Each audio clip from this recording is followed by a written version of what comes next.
వైద్యుడు లేక సేవలు అందక, అసౌకర్యాల నడుమ పాలకవీడు పీహెచ్సి, జడలేని ప్రత్యేక వైద్యుడి నియామకం, పల్లె ప్రజలకు అందని ప్రభుత్వ వైద్యం, నాడిపట్టే నాదుడు లేక రోగుల అవస్థలు, ప్రజలకు అందని ద్రాక్షగా మారిన ప్రభుత్వ వైద్యం. నిజంగా అండి, ఎంత దారుణమైన పరిస్థితులు ఉన్నాయంటే తెలంగాణ వ్యాప్తంగా, తెలంగాణ మొత్తం మీద ఈ ఆరోగ్య విషయం అంటే హాస్పిటల్ విషయంలో పూర్తి వైఫల్యం ప్రభుత్వం. ప్రతి చోట A to Z ఎన్ని వైఫల్యాలు అవ్వచ్చు అన్ని వైఫల్యాలు అయిందనమాట. ఇక్కడ చూడండి, మరీ దారుణం అసలు. కనీసం రోగుల నాడిపట్టే నాదులు లేక పాలకవీడు పీహెచ్సి వెలువెలబోతుంది.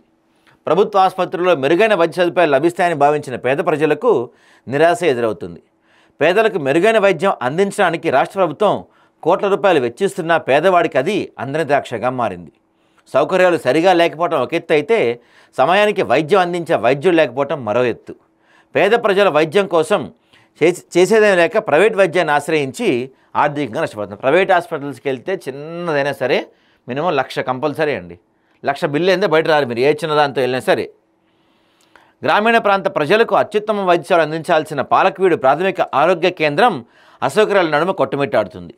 హాస్పిటల్లో వైద్యాధికారితో పాటు సరిపడా సిబ్బంది లేకపోవడంతో గ్రామీణ ప్రాంత ప్రజలకు సరైన వైద్యం అందడం లేదు. పేద ప్రజలకు నాణ్యమైన వైద్యం అందించడమే ప్రభుత్వ లక్ష్యం అంటున్న తీరు మాత్రం పూర్తి స్థాయిలో నెరవేరటం లేదు.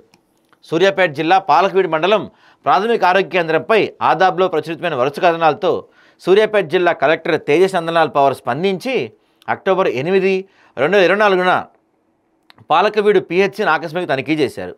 సమస్యలు అక్కడ సిబ్బంది అడిగి తెలుసుకున్న ఆయన ప్రత్యేక వైద్యుడు నియమిస్తామని హామీ ఇచ్చినప్పటికీ అది నెరవేరలేదు. ఆయన చేతిలో మాత్రం ఏముంటుంది, కలెక్టర్ చేతిలో. ప్రభుత్వం స్పందించాలిగా. పాలకవీడు మండలం దాదాపు 20% మంది ప్రజలు వ్యవసాయంపై ఆధారపడి జీవిస్తున్నవారే. పాము, తేలు, కుక్క కాటుకు గురైనప్పుడు పీహెచ్సిలో టీకాలు అందుబాటులో లేక బాధితులు ప్రాణాల అరచేతిలో పెట్టుకొని పట్టణాలకు పరిగెత్తాల్సి వస్తుంది. గర్భిణీ బాలింతల పరిస్థితి దయనీయంగా. డెంగ్యూ, చికెన్ గున్యా, మలేరియా వంటి జ్వరాలు ప్రబలినప్పుడు మండల ప్రజలు వైద్యం కోసం సుదూర ప్రాంతాలకు వెళ్లాల్సిందే. సాధారణ జ్వరం, జలుబు వంటి వాటికి మాత్రలు అందించడం తప్ప అత్యవసర కేసులను పట్టించుకునేవారే లేరు. హాస్పిటల్లో ఇన్పేషెంట్ వార్డులు, రక్త మూత్ర పరీక్షకు ల్యాబ్ లేదు. రోడ్డు ప్రమాదాలు జరిగితే ప్రథమ చికిత్స అందించలేని దుస్థితి. ఇప్పటికైనా ప్రభుత్వం స్పందించి వైద్యాధికారిని, సిబ్బందిని నియమించాలని ప్రజలు డిమాండ్ చేస్తున్నారు. కుక్క కరిస్తే కూడా ట్రీట్మెంట్ లేదంటండి ఇక్కడ. కుక్క కాటుకు గురైన వారు, కోతులు కరిచిన వారు నిత్యం వందల సంఖ్యలో హాస్పిటల్స్కి వస్తుంటారు. రేబీస్ వ్యాధితో చావకుండా ఉండాలంటే కరిచిన వెంటనే ఏఆర్వీ ఇప్పించాలి. సాధారణంగా 3 డోసులు, తీవ్రత బట్టి ఎక్కువ డోసులు ఇవ్వాలని వైద్యులు చెప్తారు. కానీ జిల్లా సర్కారు దవాఖానాలకు వ్యాక్సిన్లు పంపే సెంట్రల్ మెడిసిన్ స్టోర్స్లో రేబీస్ వ్యాక్సిన్ నిల్వలు దాదాపు అడుగంటాయంట. అంటే ఆల్మోస్ట్ లేవనే చెప్పాలి.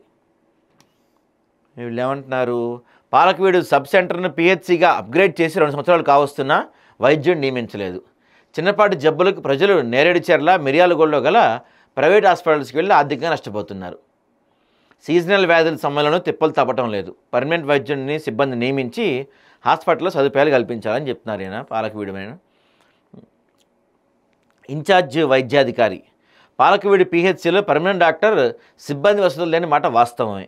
మండలంలోని గ్రామాల్లో సబ్ సెంటర్ల ద్వారా వైద్య సేవలు అందిస్తున్నాం. రోగులకు అత్యవసరమైతే నేరేడుచెర్ల జిల్లా ఆసుపత్రికి రిఫర్ చేస్తున్నాం. ఇక్కడి సమస్యలను జిల్లా ఉన్నతాధికారుల దృష్టికి తీసుకెళ్లి సమస్య పరిష్కారానికి నా వంతు కృషి చేస్తా అని చెప్తున్నారు డాక్టర్ గారు, ఇన్ఛార్జ్ వైద్యాధికారి. కానీ ఎప్పటికి అవుతుంది ఇది?